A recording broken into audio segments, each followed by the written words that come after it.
Hey guys, Hercules, and I just had to show off something I just got in the mail. This is amazing. This is the oldest Spider-Man comic I now own. Amazing Spider-Man number 30. Now, you can see grade 1.8, so it didn't cost an arm and a leg. But very cool. I love the coloring on this. I still feel like it looks good, even though it's seen some wear.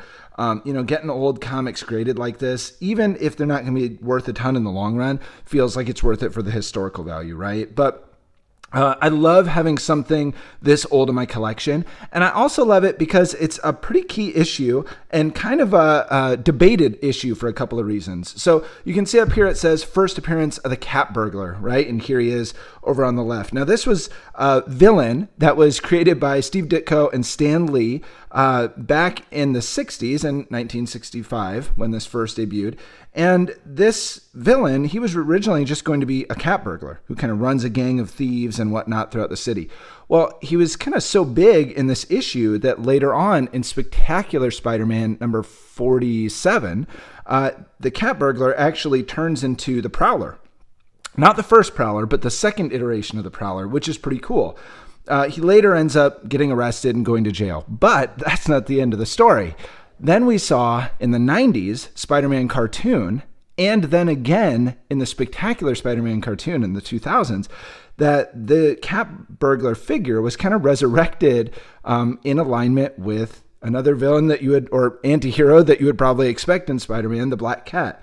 Now, only in those cartoons was this character connected to Walter Hardy, an infamous cat burglar from the 1950s, who is obviously the Black Cat's dad.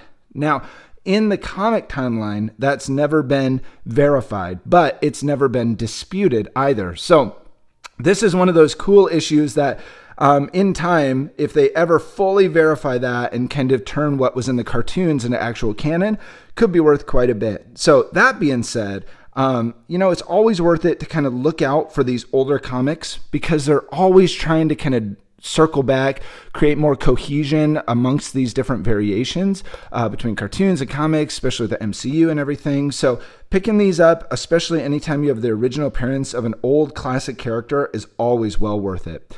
But just wanted to show that off for you guys. Let me know in the comics or in the comments, what's the coolest thing that you have in your collection, like the oldest comic book that you just prize.